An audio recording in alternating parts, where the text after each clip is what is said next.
At L'Amour Media Versatility, we aim to provide comprehensive solutions to our clients. We have a team of experienced professionals who can help you with every aspect of your media needs. From documentation and marketing to promotion and more, we provide our clients with top-notch quality services. We understand that each client is unique and has specific needs.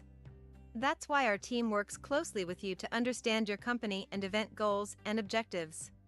We are committed to providing the highest quality services in media and strive to exceed our clients' expectations.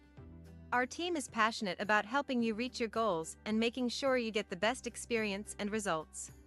If you're looking for a reliable business to help you with all your media needs, look no further than L'Amour Media Versatility. Contact us today to get started at 252-497-3817 or at www.lamour-photos.com.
The views and opinions expressed by the hosts and guests of Colorful Voices of Sisterhood are their own and do not represent L'Amour Media Versatility, that of any broadcast networks utilized, its advertisers, or sponsors.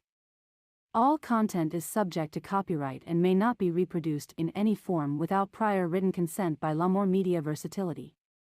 The views and opinions expressed by the hosts and guests of Colorful Voices of Sisterhood are for general public information and entertainment purposes only. The stories of American Indians and Alaska Natives are as varied and nuanced as the people themselves. But the latest study from the National Institute of Justice finds one troubling through line that links these stories: the experience of high rates of violence.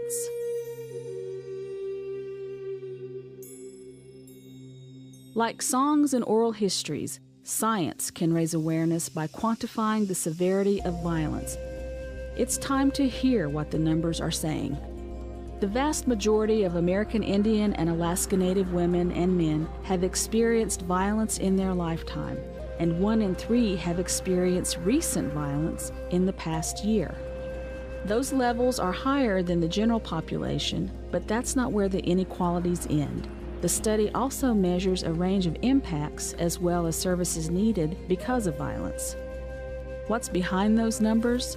Let's start with the finding that for American Indians and Alaska Natives, violence doesn't discriminate by gender. Women and men share similar rates of victimization.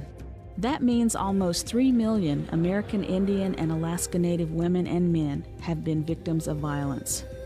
To put that number in perspective, imagine if everyone in the state of Iowa stood up, or every resident of Orlando, Dallas, Detroit, Anchorage, and Atlanta combined. That's the scale of the violence, but what about the scope?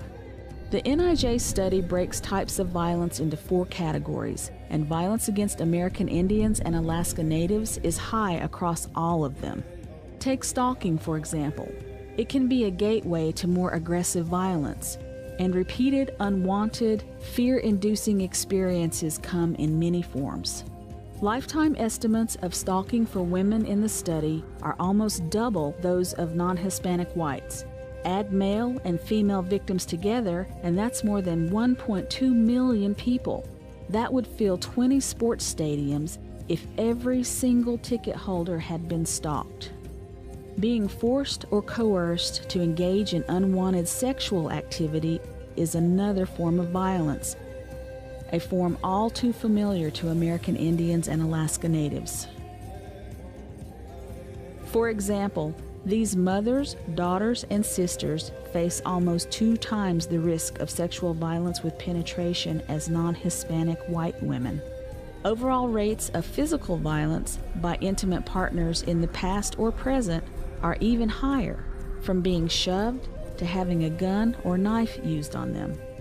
More than 1 in every 2 women and more than 1 in every 3 men have experienced physical violence by intimate partners in their lifetimes, comparatively much higher than the physical victimization rates over the lifetimes of non-Hispanic whites. Of course, not all violence is sexual or physical, so the NIJ study also examines psychological aggression. For example, expressions of anger that seem dangerous or humiliating, or controlling access to birth control. Overall, psychological aggression affects more than 1 in every 2 women and men. Psychological aggression may not be as obvious as broken bones or bruises, but it is real.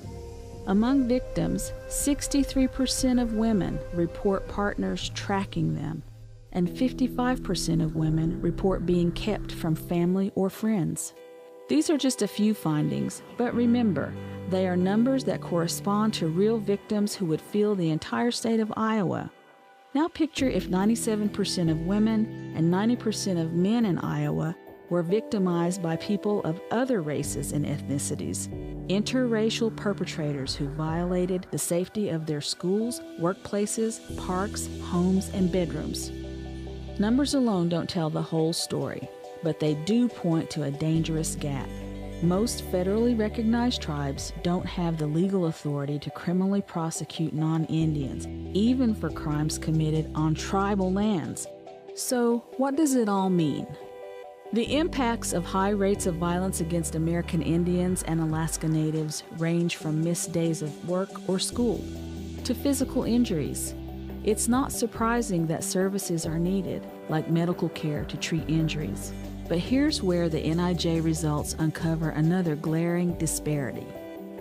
Almost 40% of female victims who need services can't get them, compared with only 15% of non-Hispanic white female victims who fall through the cracks.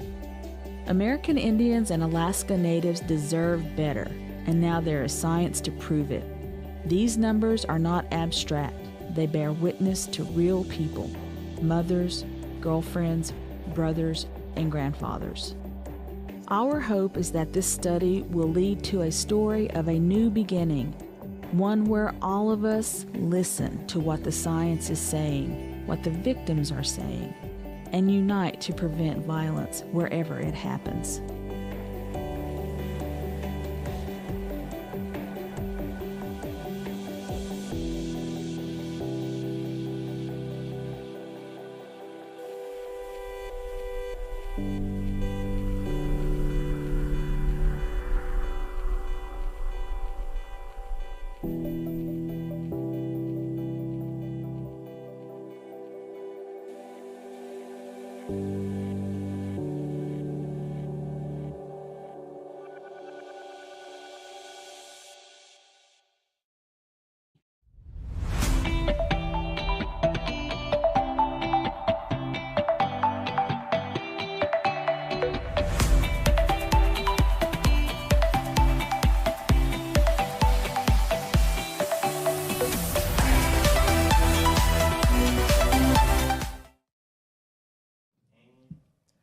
Welcome back to our Colorful Voices of Sisterhood show today.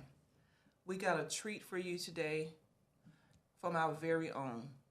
We will be talking about the history of the missing, murder, indigenous women. Our very own sister Raquel Painter will educate us today on it. So Raquel, I turn it into your hand. Thank you, Diana. So I'm really excited to talk about this topic that's near and dear to my heart. May 5th is coming up this Friday, and it is deemed to be MMIW Awareness Day. It is Missing Murdered Indigenous Women. It's an epidemic that's been going on in our country, but very little has been done about it. So today we're going to educate our viewers on MMIW and what it is. And the statistics, once we get talking about it, is staggering. on what is going on. Missing, murdered Indigenous women. You're talking grandmothers, mothers, daughters, sisters, cousins, nieces, that is getting murdered at alarming rates, and nothing is being done. A lot of stuff has to do with it. I think it stems from just Native culture and the history of Native Americans. When you think about boarding schools, for example, the abuse that Native Americans endured in those boarding schools definitely carried on.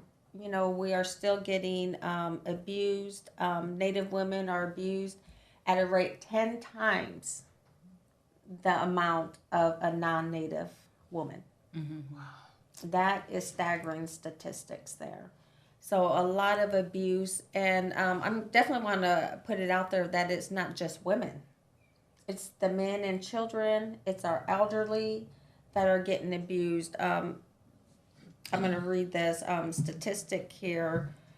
A lot of studies have been done on it, since 2015 is really when the awareness really started coming up about the statistics. But when you're talking about, the National Crime Information Center, this was in 2016. They reported that there were 5,712 reports of missing American Indian and Alaska Native women and girls. But through the U.S. Department of Justice Federal Missing Person Database, there was only 116 cases logged. So somewhere somebody didn't record some information. Oh, yeah. It's definitely not getting reported, which means it's probably not getting acted on. Right. So you're talking about over 5,000 people that year, men and women missing, and nothing is being done about it. What's the highest area that you believe that this is happening in?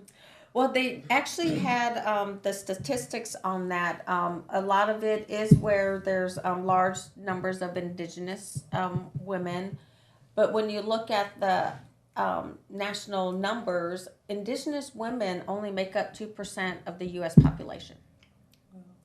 Why do you think it's not being reported? Well, I think What would be the cause?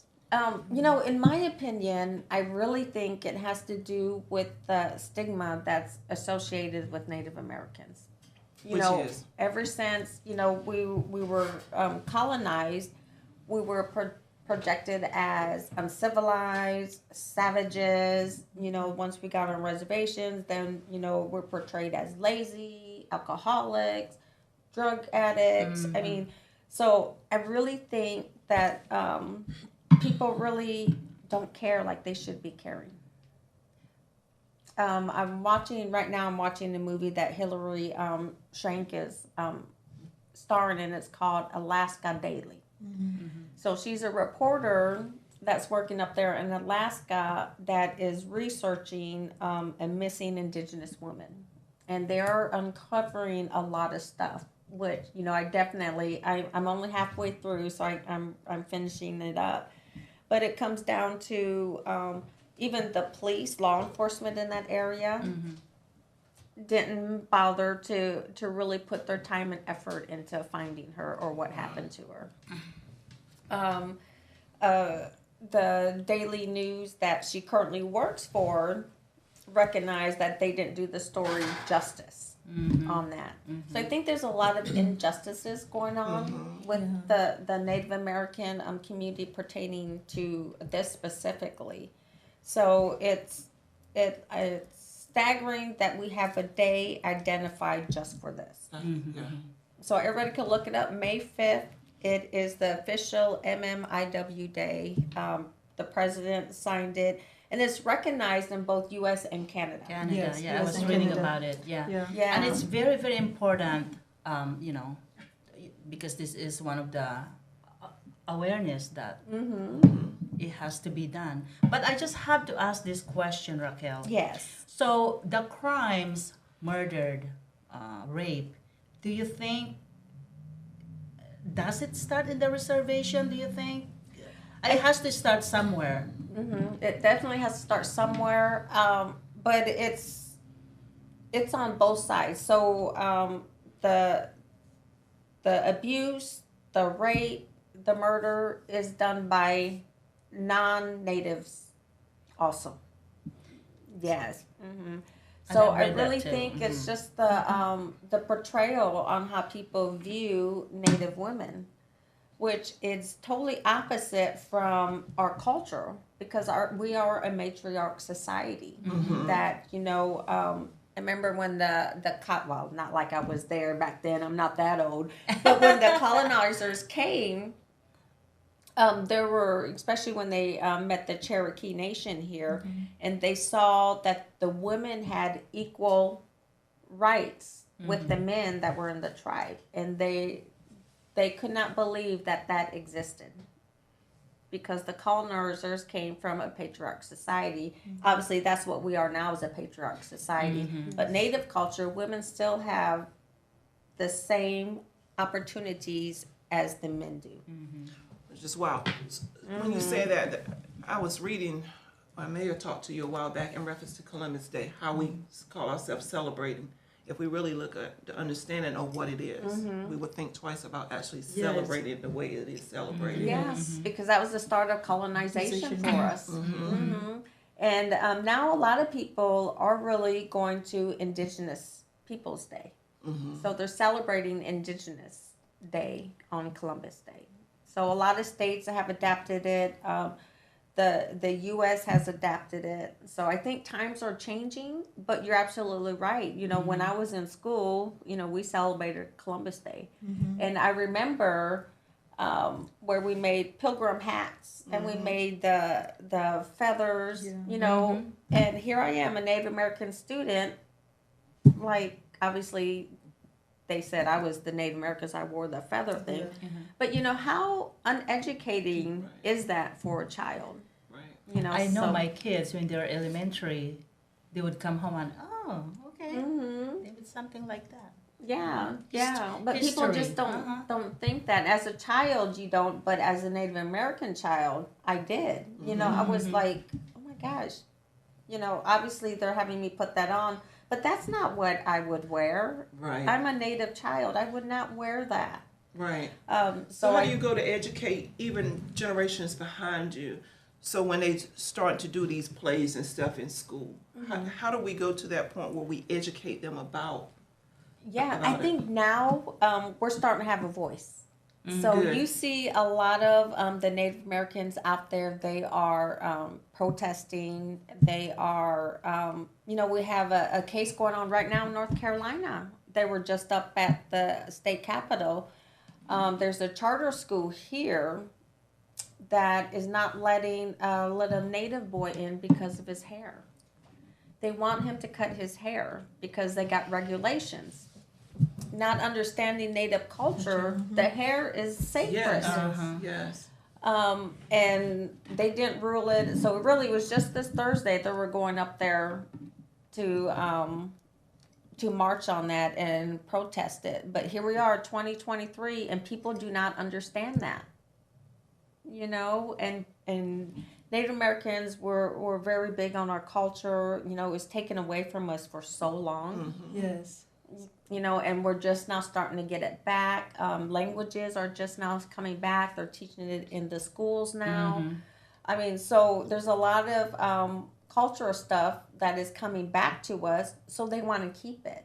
And then to tell a mother her child cannot go to school because of his hair does not fit the regulation. I think one of the problem in our society right now also is being close-minded. Yes. I agree. They are not open-minded. Well, and not even to the point where they want to learn, to be willing to learn about the different cultures. This is why this show always is so important to me, because we get a chance to learn about each other's culture. Right. Yeah. And I think it's sad that, in 2023, the indigenous people were the first ones here. Yes. We were the first ones So here. that's why I was actually thinking about that. I'm like, how is it? This is you. This is your culture. This is your country. How like switch to taking everything away from you? Now you're trying to find something that is original to you. So how that makes you feel? Actually, like I'm listening, like trying to get back to stuff. Like this is yours. It belongs to you. Yeah. This is. Yeah. And that's why I feel like people view us as less than, because they don't value what we feel or deem is important to our culture. Yeah. So it makes me feel devalued or minimized.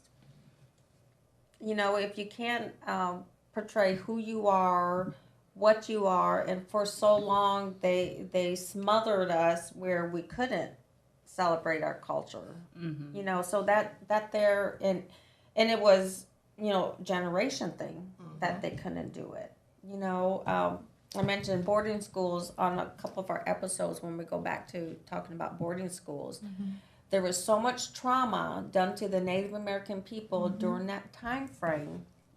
You know, we're still trying to get out of that. We're still trying to recover from that trauma. Yeah. You know, when you talk about, imagine as mothers, we're all mothers, people coming in through that door and taking your kid from you, and you have no say in it, and they ship them off to a school that you cannot go visit. There's a language barrier. You don't know what's going on. And a lot of those children didn't make it home. Yeah. You know, right now they're digging up mass graves of children that were at boarding schools. And this is the type of stuff that goes on in the Native culture that we have to work through and find out a way, how do we help ourselves? But the resources are limited. Resources are limited, especially back then during the boarding school. My grandmother, I'm one generation removed from boarding school. My grandmother was a product of boarding school. You know, so when you hear about the stuff that happened to her, there's so much anger and hate, you know, that's my grandmother that happened to. You know, and it's ugly stuff that happened to them. It is. It's hard to imagine something that really belonged to you. Someone has to take away from you. Then they have to give you some percentage of something you own. Right. Yeah. That is really what is happening. And they take your identity, and not only that, the trauma behind it, the suffer behind it, and now they control something that you're supposed to own. Yes, So this is what's happening to Native American. How you really that makes you feel. I know you this is your country, you've been, and but how you really like deep down you feel about what you think you can do for the next generation. I don't want to cry, but I think it's shows like this.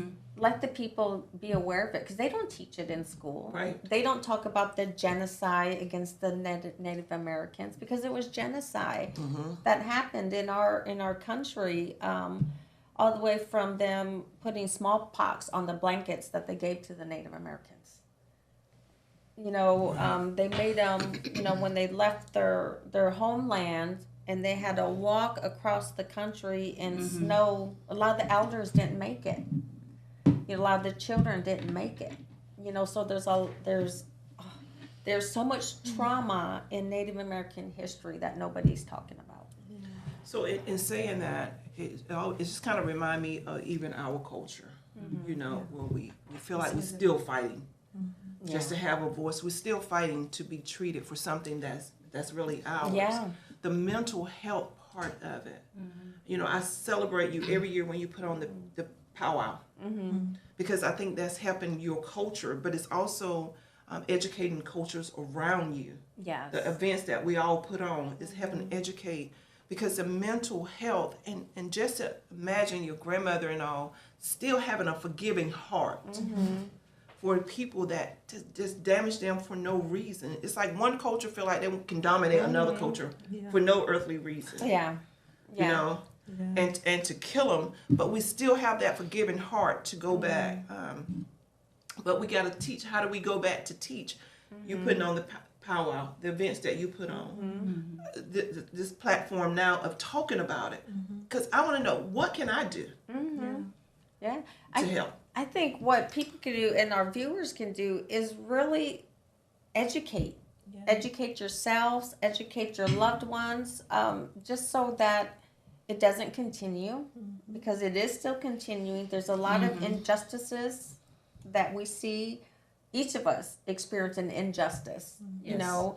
So I think we have the platform, you viewers have a platform to make sure awareness is done and change happens, because that's the only way change is going to happen is if people Okay. know about it, we talk Okay. about it, and we figure out ways to make it better. We And the need good thing, I'm sorry, and the good thing is we're starting to get people in positions up in the White House in areas there that represent all cultures. Yes. But we still got to get involved locally Yes. to have that voice. Yeah. Because that mental health piece, you know, even with your children, Oh yeah. you know, you got a grandbaby now, that mental health piece can keep going on until we get involved. That's right. That's right. That's So, right. some people too, they think it's too heavy to talk about certain things, and we cannot go there. Yes, you have to go We there gotta to go heal. there. We have to go there because we have to educate Yeah. the next generation. And you might not did it. My grandparents might did. My grandparents, you might not proud what they did, but it does not mean we cannot talk about it. You know, Yeah. that's the hard things we have as a community and family.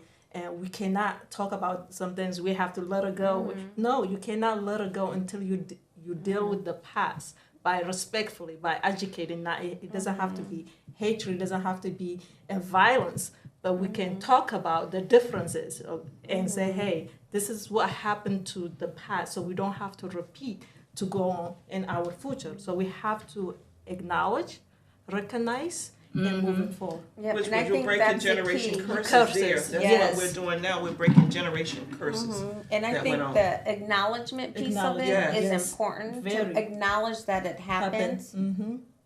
Because obviously we're not, because it's not discussed. Right. That's part of our Exactly. history that people are not learning. You know, You know, we often hear about, okay, we need to educate our community, our organizations, the whole America, what have you. Be the voice. Let's share this. But it's easy. It's just so easy for us to say these things. But really, how are we gonna go out there? I mean, you cannot just give it to me. Hey, here's the link. yeah, you We gotta have make to our have an voices heard. active community awareness.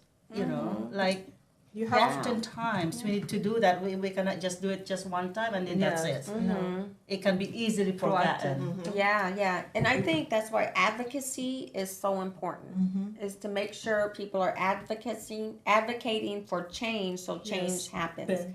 You know, I just mentioned about the little boy who they wanted to cut his hair or he can come back to school. They went up to Capitol Hill in North Carolina to advocate for that for that child. And people from across the states banded together to do that. That's what needs to happen. You know, it's hard for a mother, you know, I hate to say it, for one person to say it, but if you got that one person with 10,000 people behind her, that's a different view for the legislators to see. Yeah. So I think advocating is the biggest thing a person can do. So sometimes people are afraid. They agree with you, but they're afraid to go out there because if I say in the public, people they might not like me. They might start view me different way. It means that if you believe in the right thing to do it. You know, you have to stay by what is right. And if you look back the history for those pay the price, Yeah. and I think it can be done, but it takes individually willingly to make a difference. And that's But- one thing. Life is so short. Yes. Don't have regrets. That's right. Don't have any regrets. You know, a lot of people are not going to agree with what your thoughts are, what your opinions are, but don't have any regrets for holding your silence. And it's amazing that we all have said on this show. I hear Fatil say all the time, if I die, I'm going to die empty. And that's what we're all doing. We're putting it out there. But one voice can change. It took one lady to take prayer out of school. So one person can make a difference if we just start. Because there's somebody just waiting to say, okay, what do I got to do to help? Oh, yeah. Because when you started Powwow, it was you, but look at how many other people joined now. Oh, Yes. yeah. on that. Yes. So I think if we all use our voice, Voice. use our Yeah, do our platform, part. talk about Yes. our part. Yeah. Because when you did the Filipinas, you contacted me. I was telling everybody. I didn't know Yeah. anything about it. Yeah. But I was able to learn even that hard dance you was doing, because I went home trying to I was like, Lord. With the glass dance. Yes. But that was amazing that I get a chance to learn the different cultures. And also, we have so much similarity of the different struggles that our culture have had. Oh yeah. Yes. Yeah. Yes. Well, I know I went to Africa, and I was drawn to the villagers. I got to spend the day with the local villagers, and they had beadwork on. But the beadwork was similar to the Native American beadwork. And here we are, 2 continents apart, and that similarity. So I was talking to them. The colors meant something. Our colors mean something. I was just amazed at the similarity just in that. And it's something they wear proudly. It's something I wear proudly. So there are, Diana, you are absolutely right. There are more similarities than there are differences. Yeah, because we are connected. After Yeah. all, Make we're fun. all brothers and sisters Yeah, in this yeah. whole world. Yes. But there's a question here. Maybe you can answer Okay. this, Raquel. Let's see here. Where is it? From Miss Barnes. Okay. I agree it's very important to educate yourself. But how do we navigate the misinformation that is instilled in our children early on in schools? Do you know or any educational groups that are supporting actual and honest curriculum for the indigenous population? On that one there, I definitely know from an indigenous perspective is that we need more advocating. We need more advocating up at all levels of government. We definitely need our voices heard in that aspect. When you look at indigenous people, we are the first ones here, but we are the smallest population here.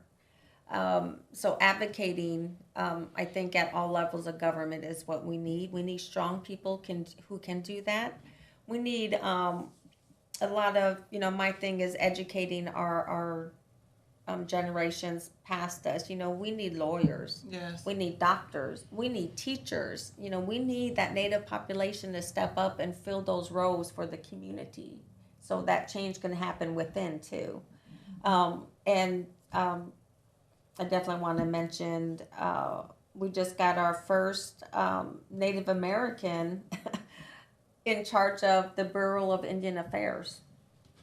The first one at the last election. And here we are. The BIA handles all tribal lands. We just got our first indigenous lady up there to run it. See, this is why I think, get involved, not going in the political realm, but get involved with the politics to say, this is what we need. Because what y'all fighting for don't make no sense, but this is what we need on this level right here. Getting involved and putting people in places that can help generations. Oh, yeah. Because, with powwow, you want it to go on. So you got to teach these generations behind us. Yes. That's why nonprofits are so important to me. Even to start a nonprofit of getting out there with the indigenous women, getting out there. Yeah. Because when I was thinking just women, I didn't realize it was the men and all. Yes, man. Right now, the statistics I just pulled, 83%. Wow. 83% Well, of you kill off indigenous if men. you kill off the men, you kill off the generation, right? Yeah. So that's what happens. Even we say that in African American culture, if you kill the man, our culture is gone. Oh yeah, You know? And and that reminds me, that was a slogan. If you kill the Indian, yeah. And I was like, what? And that was a slogan, a propaganda that went about. They wanted to kill the Indians so that the savagery or whatever their perception of Native Americans were gone. So that was the whole thing about taking the children. They're the first people who came, right? Yes. Here in America. So what is With welcome arms. Yes. Right. Yeah, I'm glad you said that. So Thanksgiving, I know you guys were saying about Colombia's holiday. So about Thanksgiving, and I know some friends, they say that we're not going to celebrate Thanksgiving because the history behind it. But now people celebrate to Yeah. So in my house, I do celebrate Thanksgiving, but not in the meaning that most people have. Right. I celebrate Christmas and all Thanksgiving that with stuff. my family to be thankful for what we have. So we do a traditional Thanksgiving at my house where we smudge everybody. You know, we do a dinner plate for our ancestors that have passed. So we do it in a cultural sense, a spirituality sense, and then we all say what we are thankful for. But it's not the Thanksgiving that most people celebrate with the first pilgrim meal or that type of stuff. Because a lot of people, when it comes to that education, the Native Americans are the one who taught them how to cultivate the land, how to plant corn, Yes. how to rotate that out so the soil doesn't go bad. You know, otherwise they wouldn't have survived. Right. Yes. They would not have survived in the land that they were just coming to, didn't know anything about it. That first winter, wherever they're at, they would not have survived. You know, so when you think about, you know, the Native people, and Diana, you mentioned earlier about that forgiveness of it. You know, you have to forgive. I'm sure there's a Yes. lot of them out there that don't. You know, just like with any culture. But I think Native people, by, you know, design, we are caring, loving people. Yes. So I don't know if something would have changed, knowing, you know, when, you know, I think about that all the time, you know, when the first, because actually the Vikings were the first ones here before Columbus was. But if they would have changed how they treated the people, because we're very hospitable people. We invite people in, we make sure they're fed. So I don't know if it would change knowing what the end result was. I don't know. That is what's happening this day. People that you welcome them and you open your house and just they stab you behind your back. I mean, it's still the history repeat. Yeah, yeah. Yeah, to make a difference. If we look back, those men make a difference. Gandhi, Martin King Jr., Jesus Christ, all them. Yeah. They Mother didn't live the long. Teresa. Mother Yeah. Teresa and Mr. Mandela, all those Malcolm X. They speak the truth. They stand for the truth. But did they last long? No. But they did impact. They make a difference. A big impact, yeah. Yes, You we know, don't have to live longer to make a difference because it's been given to us every day to make a difference. Yeah. So we have to speak the truth. We have to stand by what we believe is right, yeah. even if it costs your life. Yeah, because even Dr. Martin Luther King Jr. mentioned indigenous people when he spoke. You know, he had that love for indigenous people. You know, talk about an advocate. You know, on what he did for the civil rights movement. You know, and there's still a lot of action that needs to be done today, but that was only in the 60s. That's right. 66. You know, Native Americans didn't get our citizenship. I didn't know that. You Yes. were not citizen? Yes, we did not get our citizenship until the 50s. Oh, you guys Really? are here. Yeah. This is your So home. we couldn't vote. Yeah. I didn't no. know that part. When they put us on reservations, now remember they didn't give the best land. You know, they wanted that for themselves. So we got reservations here in the United States that don't have electricity or water. In the United States. In the United today, States in today. 2023. Yeah, and it Wow. really showed during the COVID epidemic, especially down there on the Navajo reservation. It was spreading like crazy because they didn't have running water. You know, and it just baffles me that a lot of people's got this misconception that Native Americans, you know, they get all this money from the Yeah. government. That Yeah, I heard that too. I heard that too. No, that is not the case at all. So that's what I mean. We got reservations that are, you know, there's no industry, there's no farming. You know, like I said, they didn't give the best land with resources.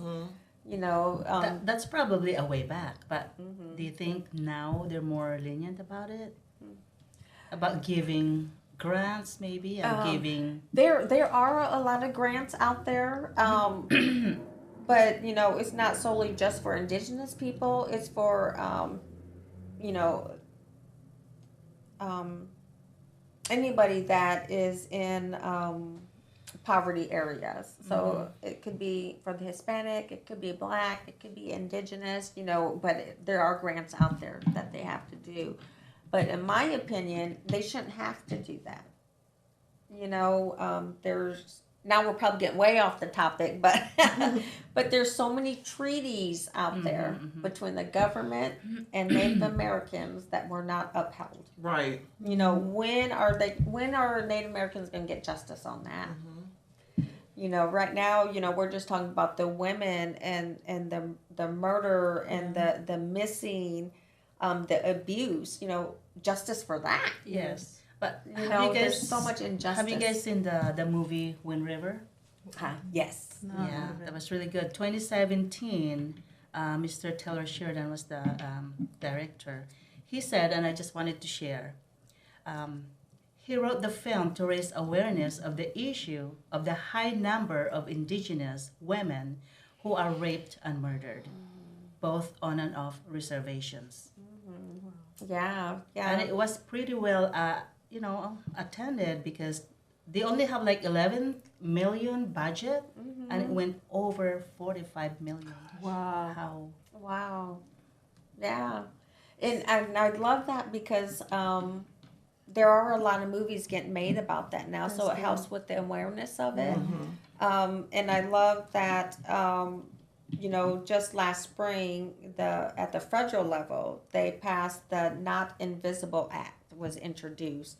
So, and that was the House and the Senate's way of saying we need to come with a way to bring a community together, whether it's law enforcement, whether it's tribal government, federal partners, more to get together and work together to try to fight this. I'm going to call it an epidemic because it's an epidemic on the Native side. So I'm glad that's starting to come into fruition now. So I think that's going to make a difference, having the ability for all of them to communicate with one another. Yes. So we're wearing today red. Can you Yes. explain that? So a little red bit? is the color that represents MMIW. A lot of times you might see a red handprint over the mouth, and that also represents, our voices are going to be heard. No more stolen sisters, and no more silence about it. So, so we all are wearing red today to stand in solidarity for the missing, murdered, and indigenous women. And I'm going to add the girls, our elders and our men too, because it's affecting us at astronomical rates. And I definitely want to touch a little bit more about the boarding schools, because a lot of people don't know what that is. So boarding schools were run by the religious ministries. So we had a lot of, obviously they were trying to remove the Indian in the children, so they all had their hair cut when they got there. They changed from their traditional clothing into European style clothing. Obviously there was a language barrier too. The native kids spoke their native languages. And I definitely want to point out there that not all tribes are the same. Each tribe has their own language, their own cultures. There were similarities, obviously, but they were all different. So it was hard for the children to communicate amongst themselves. But, they would get beat, tortured, raped for speaking their native language. And this happened at all levels. So that's inside the school? Inside the school. So there was a lot of abuse there. For the children who did make it home, you can imagine how traumatic that is for that child. And if there's no resources there, when you think about that time, even now, that's traumatic for anybody to experience. But I think now we have resources that kind of help a person or a child through something like that. But back then, there wasn't. So I think that then started that generational trauma and abuse. So I personally, I'm not a scholar or anything, but I personally definitely stem everything back from that time because it definitely changed not only the parents who lost their children, the children who didn't come home. When they went up to report it. So really it started way back when the parents are saying our child didn't come home. There was no one there to look for them. And now, a few years ago, they're finding mass graves with children in them. So they forced them to take them to Oh, boarding the school. children were taken away. Why? Taken away. Why is that? You think why they force somebody's children to take them? They to wanted boarding school? to change them. They wanted, it's easier to change a child and because teach them English and everything else as far as an adult. So that was the plan, was that we're going to take the Indian out of the child. So they sent them to the boarding schools, and for any child who is taken from their parents, going to an area they didn't know, losing their identity, not being able to communicate how they feel, not only with the people who are in charge, but their fellow, their peers, because they didn't speak the same language a lot of times. So very traumatic experience for those children. So ESL wasn't born yet then? Yeah, no. I just Not have to yet. throw that in, right? Yeah. but the trauma, say you are the product, the generation passed, so that child experienced this such dramatic, he cannot express, speak, the rape and all that, then they grow, they become wife or husband. Or parents. This just go through. It did not stop there, because even though she didn't came the same for with slavery, black, it did not stop there. So we just Until now, we still dealing with that. Yeah. So psychological, we're still dealing with that. But And I think that's where that importance of the acknowledgement needs to come we have from. to acknowledge. We that cannot this ignore happens. it. We need to do a change trajectory course for the people so they could heal. Exactly. That's right. And Because these are still happening today. It's still Even though happening today. we want to kind of turn our back, it's still happening. But we have to use our voice in the education of it. And then figure out, like, what's out there? What's the resources out there that we can connect out? Now, do you think it was one tribe more than the other one that was, different ones? No, I don't think it was one tribe that was more than the other. I think when they went in to get the children, they were doing it for all tribes across the nation. There's boarding schools that were in the United States and all the way up through Canada. It's just so sad that back then we don't have this rules or guide to follow, I guess. Yeah. But even then, when you think about, removing children, even now, when you think about something like that happening, at least there's stuff around to protect them. There's checks and balances.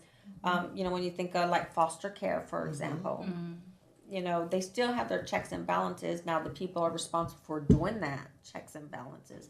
But I think it is there for them. But back then, there was no one there to help those But you children. know, back then, even though we don't have this set of rules, I mean, as a person, why do you have to do that?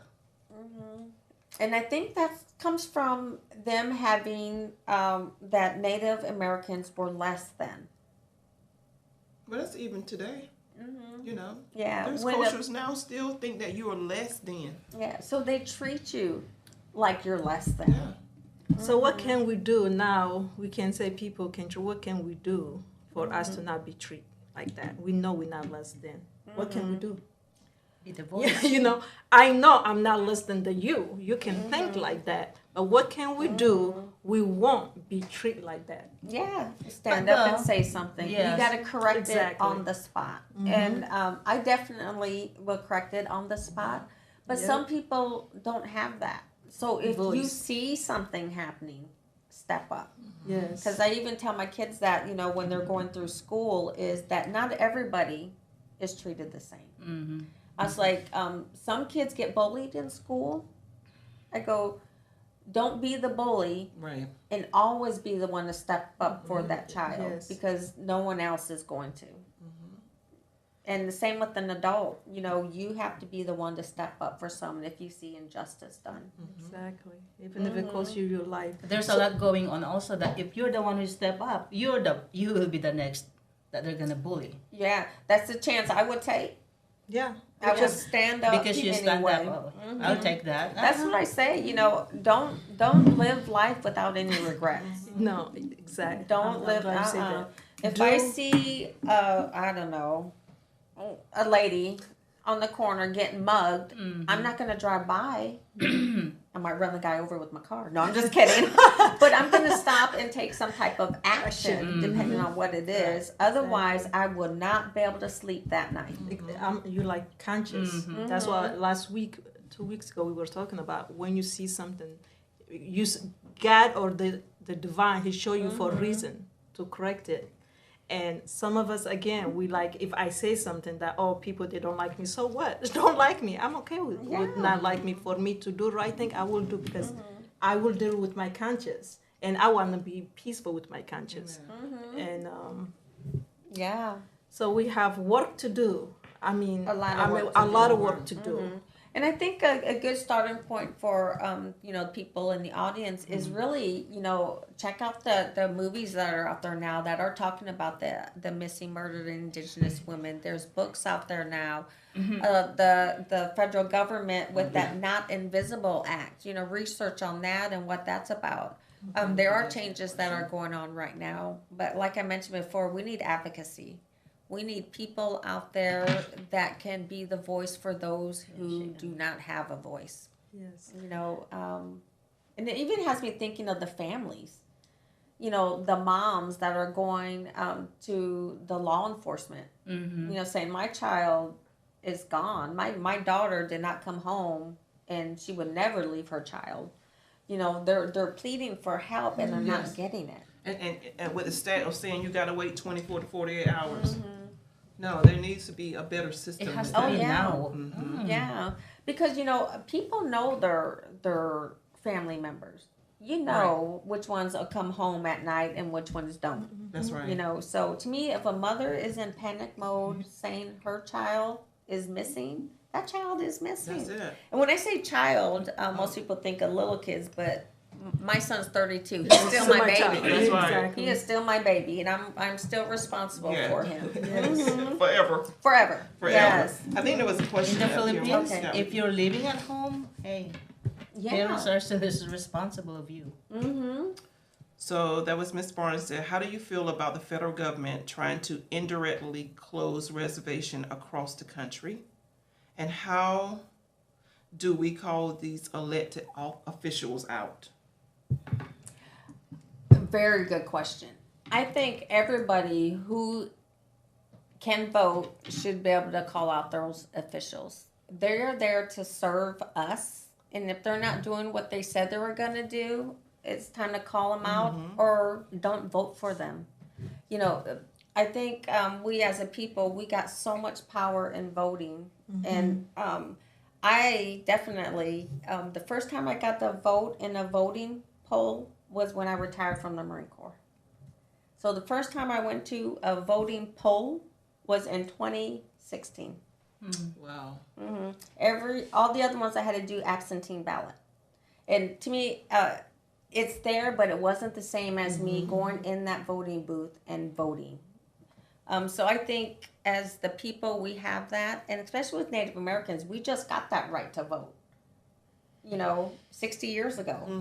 When you think about that, that's, you know, so use that. And everybody should know who their elected officials are, and you could track them. You could track on what they're standing for, what they're voting for, what they're not voting for. And to me, when it's time for them for that re-election, let your voice be heard. Yes.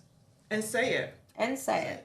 I believe in having community meetings and invite them to come to your community meetings. Yeah. And that's what we have to do, because we will vote and we'll put them in office and we don't see nothing else of them. invite them to come to your events. Yeah. Invite them to be the speaker, and you'll be able to ask them questions. Because until we started holding them accountable, things are going to keep going on. Oh, yeah. We've got to get to the point that we hold these people accountable. Oh, yeah. And we don't need a big generation gap from those people that's who are right. making the laws and we need those young people in there Yes, to get yes, in we there, do. make a change, you know, and an 80-year-old person in Congress does not know anything about a 20-year-old. And he's making rules and laws that affects that 20-year-old for his adult life. Right. You know, some people are very disengaged or detached from the realities of our world. So we need to get people in office that knows our reality. I believe that. That's why I always say that's why there's an Old Testament and a New Testament. They go together. They need to be bringing people in to be training them for it. And I don't think they should be stay in positions forever. Oh, no. I think there should be a limit time. Raquel, I just want to ask something. Are there any Native American in the office, the White House, that helping you guys represent Yes, you? we just got our first ladies were elected to under Obama. Yeah, but it's sad because it's just now happening. 2008, what? Yeah. 2008? Yeah, It's just starting to diversify stuff. You're right. That's Sad. crazy, sad. Like you've been from the beginning, and you how many? 200-300 years. we've been here for thousands of years. Yeah, so 1,000. We've Well, I'm been saying here after they came colonists. But yeah, like 3, 4, 200. yeah. Yeah. 2, What's that? 3. How many years? What's our 1775 or So- something like that? And it ain't like we don't know because the census got everything down Yeah. supposedly. So I'm like, well, I don't know what they do with that census. But you know what, paperwork. though? Let's always look in the bright side. It's not too late. I mean, Oh, yeah, one it's step not at too a late. time.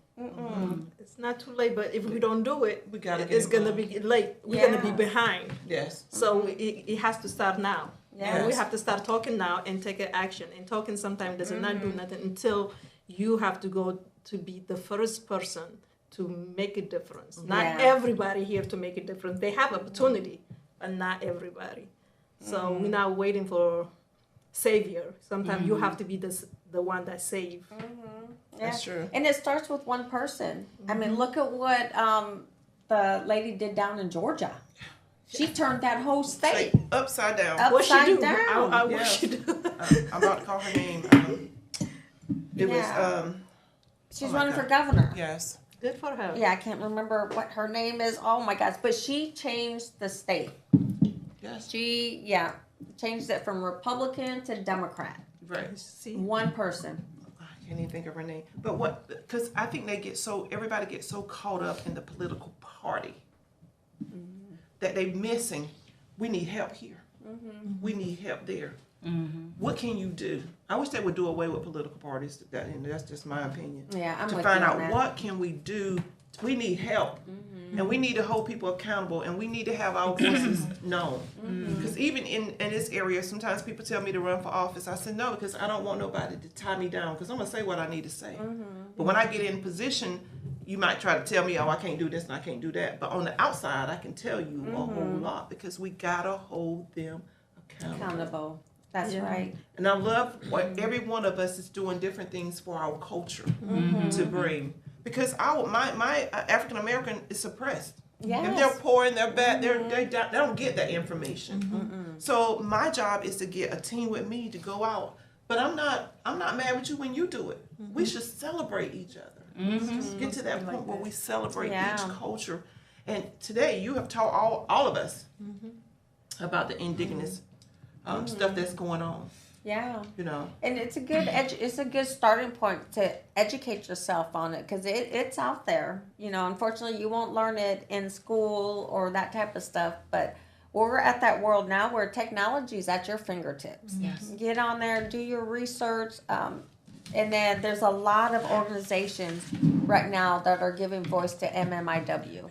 A lot of organizations that are advocating. A lot of them are looking for funds. You know, so do your research. You know, just type in MMIW, and there's going to be some organizations that pop up. And I'm not one to tell you which one to pick, because that's all on you as an individual person. You know, just do your due diligence when you're doing that. But there's people out there advocating. They need more people advocating. I need you to advocate. I need you to advocate. Yes. Also, don't forget to write something about your mom this coming Mother's Day.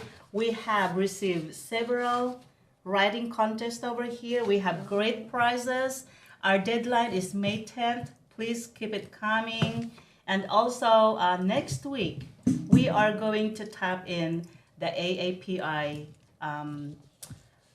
what do you call this? Because the month of May is AAPI month. So we'll see you next week. We have a great host, or what do you call this? Yes. Yes. Yeah. Will be on the Will show. be Manang Rosita Lee from Las Vegas, Nevada. My goodness. Okay. Yeah, so she'll be joining us from Las Vegas. Yes, Okay. yes. That's when I need to go. I need a vacation to Las Vegas. Oh, I'm with you. Take me. So again, you know, please go and read about this right here. Get involved in your community, make your voice known, and look, not just for you, take the generations behind you and get them involved. Teach them the lessons, because if we don't do it, you cannot blame nobody in the school system to do it.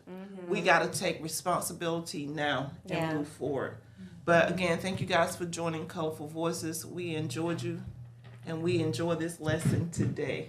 So see you next week, Dr. Rosita Lee. Oh, that was awesome.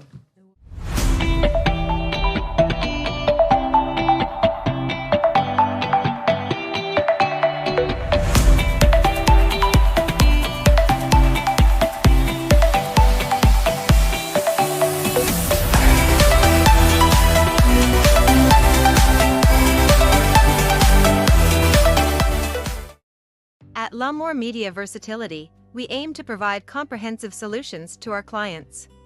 We have a team of experienced professionals who can help you with every aspect of your media needs. From documentation and marketing to promotion and more, we provide our clients with top-notch quality services. We understand that each client is unique and has specific needs. That's why our team works closely with you to understand your company and event goals and objectives. We are committed to providing the highest quality services in media and strive to exceed our clients' expectations. Our team is passionate about helping you reach your goals and making sure you get the best experience and results. If you're looking for a reliable business to help you with all your media needs, look no further than L'Amour Media Versatility.